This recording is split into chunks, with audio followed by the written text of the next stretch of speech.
नमस्कार साथियों, Neeraj career institute की हिंदी कक्षा में आप सभी का स्वागत है।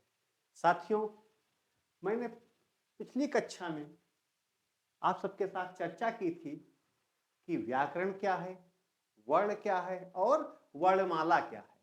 उसी के क्रम में आज हम आगे सीखेंगे कि वर्ण में कितने भेद होते हैं और अगर उन भेदों में भी कोई भेद हैं तो वो कितने हैं, आज हम उन पर चर्चा करेंगे। तो वर्ण, अब वर्ण क्या है आप लोगों ने पहले ही पढ़ा हुआ है कि भाषा की सबसे छोटी लिखित इकाई को वर्ण कहते हैं। भाषा की सबसे छोटी लिखित इकाई को वर्ण कहते हैं। और किसे वर्ण कहा जाता है?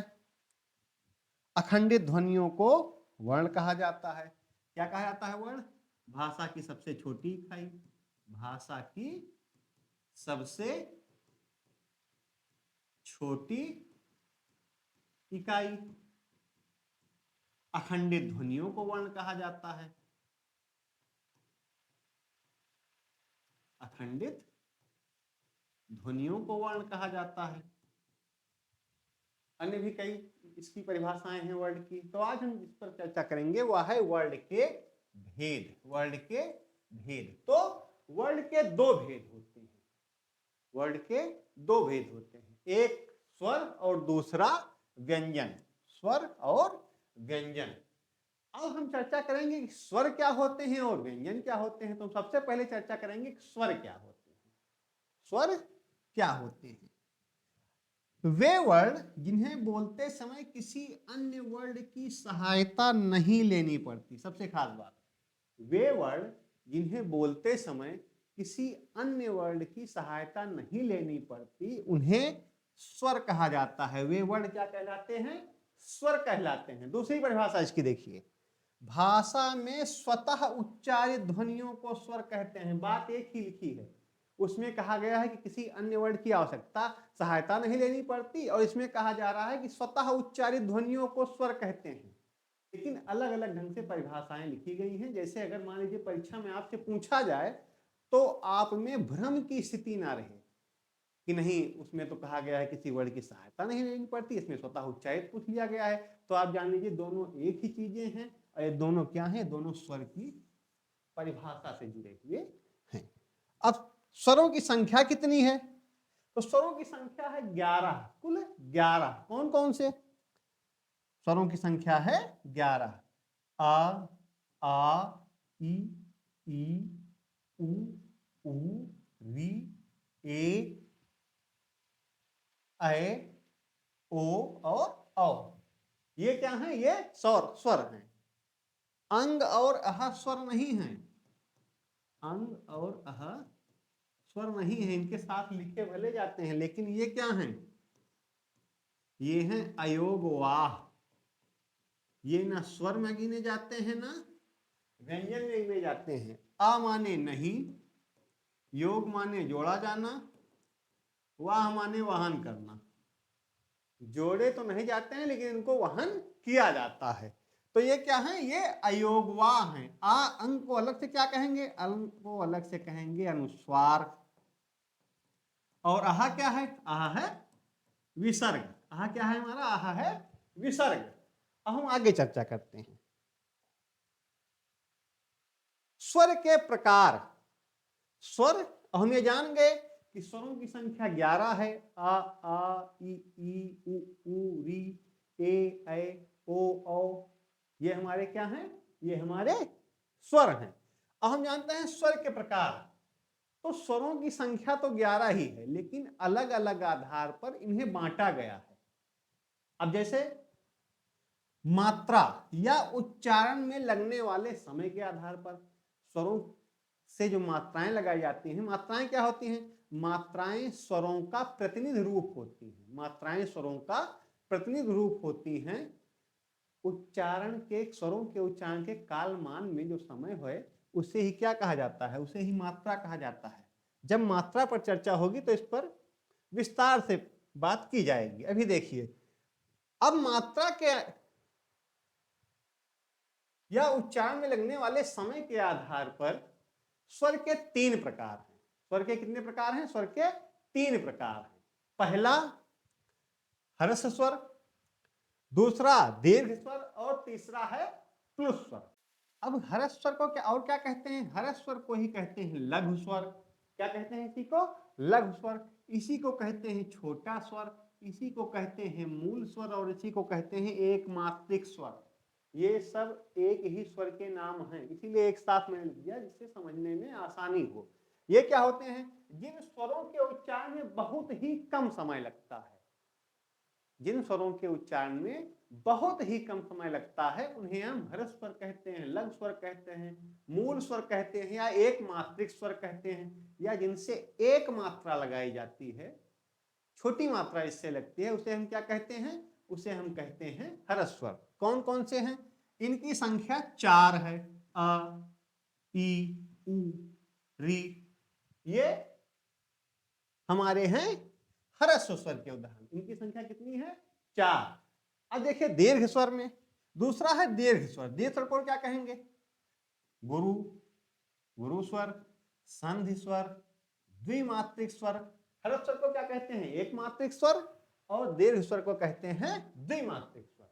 वे स्वर जिनके उच्चारण में ह्रस्व स्वर की उच्चारण के वर्णों की उच्चारण की तुलना में 2 गुना समय लगता है, उन्हें हम कहते हैं दीर्घ स्वर। उन्हें क्या कहते हैं?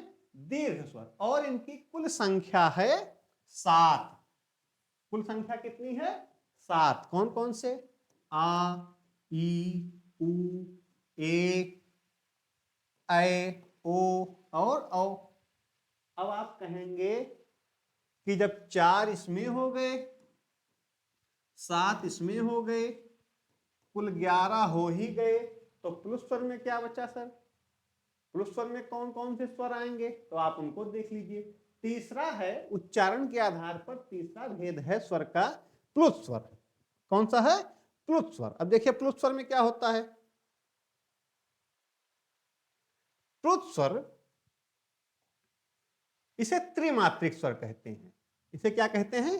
इसे त्रिमात्रिक स्वर कहते हैं। वे स्वर जिनके उच्चारण में लघु स्वर का, अब लघु स्वर क्या है? लघु स्वर को पहले ही बताया गया कि इसी को कहेंगे मूल स्वर, इसी को कहेंगे ह्रस्व स्वर, और इसी को कहेंगे एक मात्रिक स्वर। एक मात्रिक स्वर, एक ही स्वर के सब नाम हैं। तो कह रहा है कि वे स्वर जिनके उच्चारण में लघु स्वर का 3 गुना समय लगता है उन्हें प्लुत स्वर कहा जाता है। वे स्वर जिनके उच्चारण में लघु स्वर के उच्चारण में लगने वाले समय का 3 गुना समय लगता है उन्हें प्लुत स्वर कहा जाता है। और इनकी संख्या देखिए, इनकी संख्या है 8। अब 8 कैसे हो गए? अ के साथ सातों दीर्घ स्वर, सातों दीर्घ स्वर जोड़ दिए जाते हैं तो क्या हो जाते हैं? ये प्लुत स्वर के उदाहरण होंगे। क्या होंगे? प्लुत स्वर के उदाहरण होंगे। तो इन स्वरों की संख्या कितनी है? 8। आ के साथ जब दीर्घ स्वर लगते हैं तो वो प्लुत स्वर में आते हैं। और इनका उच्चारण कैसे होता है? 3 गुना तो आप जान गए।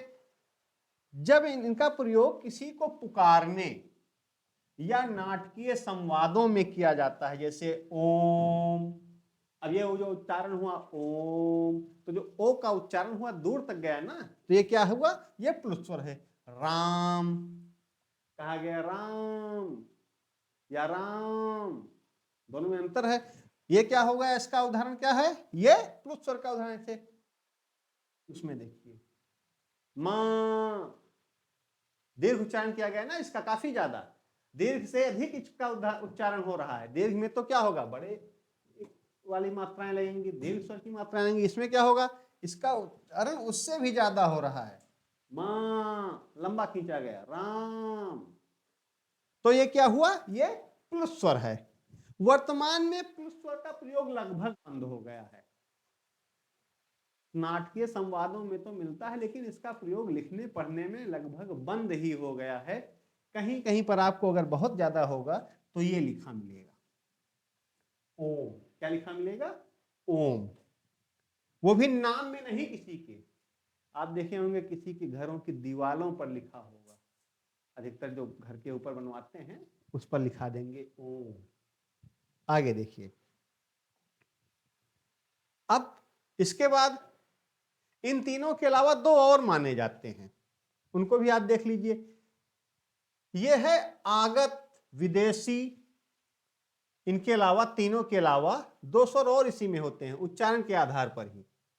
ये कौन कौन से हैं? ये हैं आगत, आगत को ही कहेंगे विदेशी, मेहमान, अर्धचंद्र स्वर। क्या कहेंगे? अर्धचंद्र स्वर। अंग्रेजी भाषा से हिंदी में प्रयोग किए जा रहे वर्ड आ,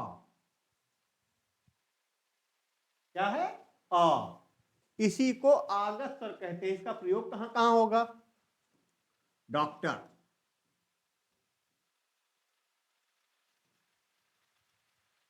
लग गया ना इसका प्रयोग। ऑफर,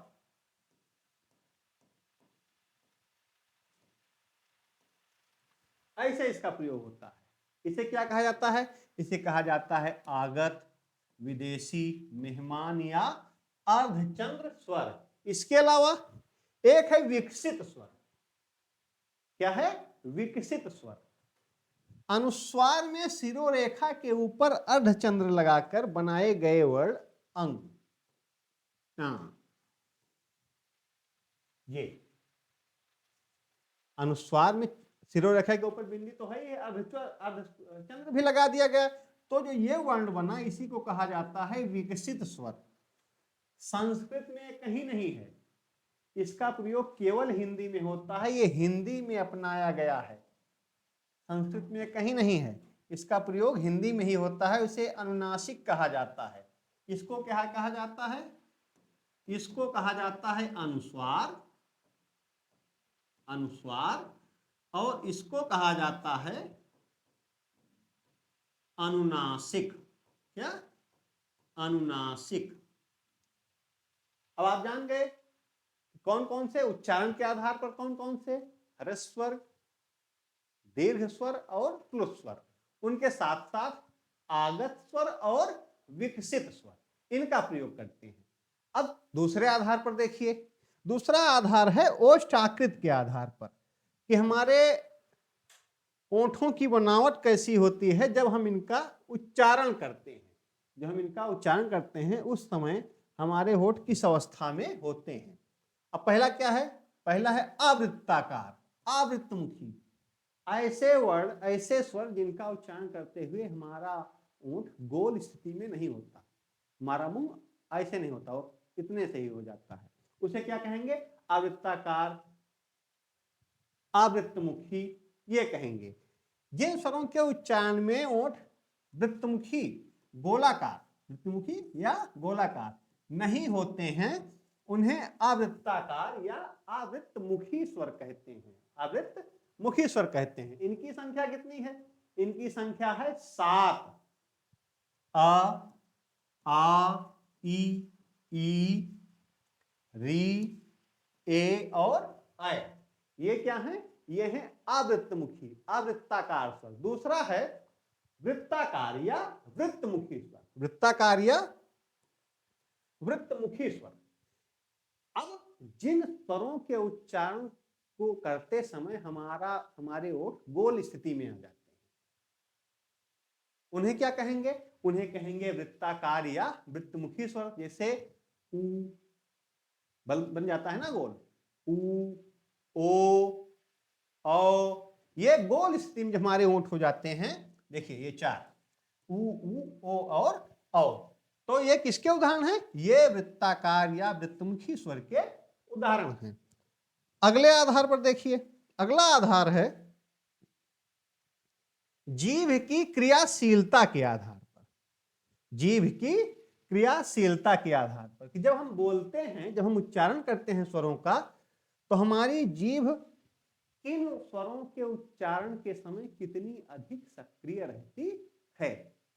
अब पहला देखिए, अग्र स्वर। पहला क्या है? अग्र स्वर। जिन स्वरों के उच्चारण में जीभ का आगे का भाग काम करता है, ये आगे का भाग काम करता है, वो क्या कहलाते हैं? उन्हें हम अग्र स्वर कहते हैं। क्या कहते हैं? अग्र स्वर। और इनकी संख्या है कुल 5। ध्यान दीजिएगा, स्वरों की कुल संख्या कितनी है?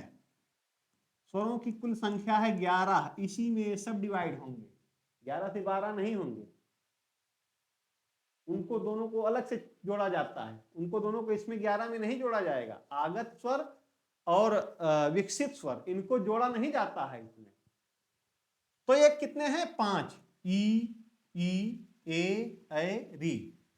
आप उच्चारण करके देख सकते हैं, जीभ का अगला भाग इसमें क्रियाशील रहता है, ई ए री।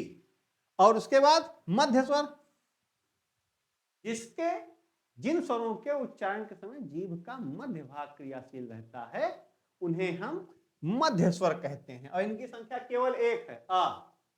इनकी संख्या केवल एक है, आ। और उसके बाद पश्च स्वर, जिन स्वरों के उच्चारण के समय जीभ का पिछला हिस्सा क्रियाशील रहता है, जीभ का पिछला हिस्सा क्रियाशील रहता है, उन्हें हम पश्च स्वर कहते हैं। उन्हें हम क्या कहते हैं? पश्च स्वर।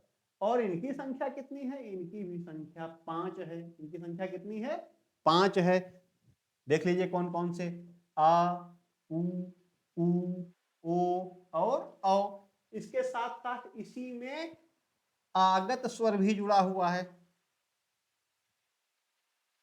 और क्या जुड़ा हुआ है इसी में? इसी के साथ, इन पांचों के साथ यहां जुड़ा हुआ है आगत स्वर भी।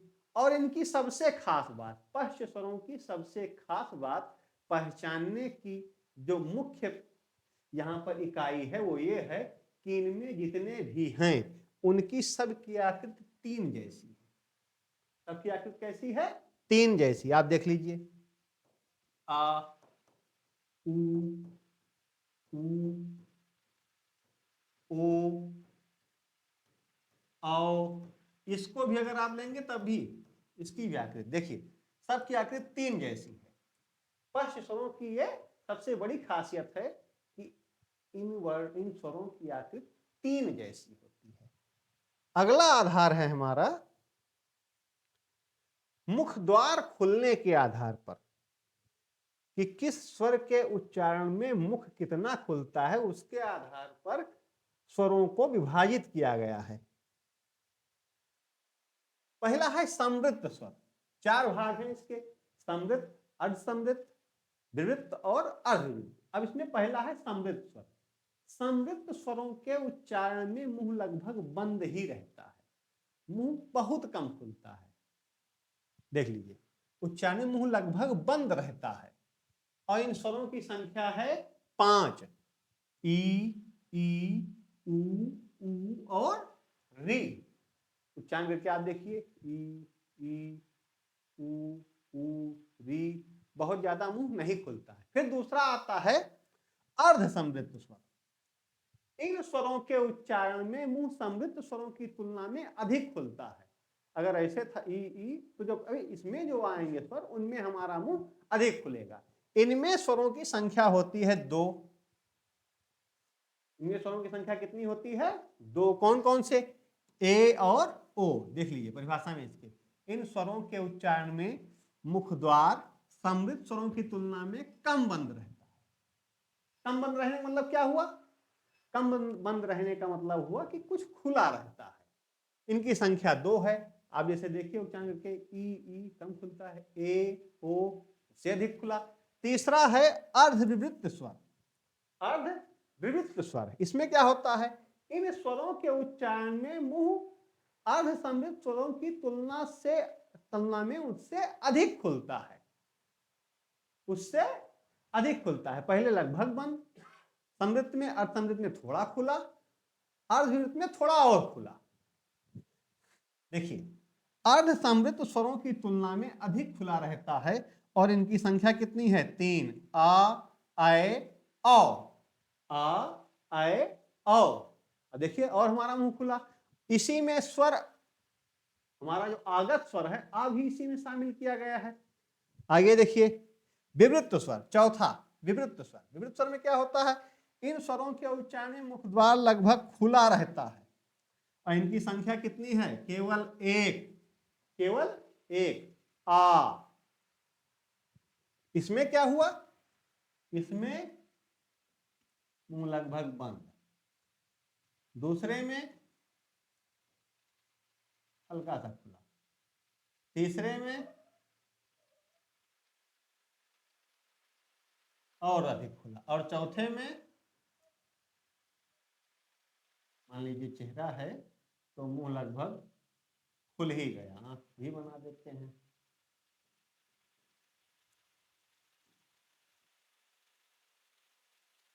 ठीक, ये होता है।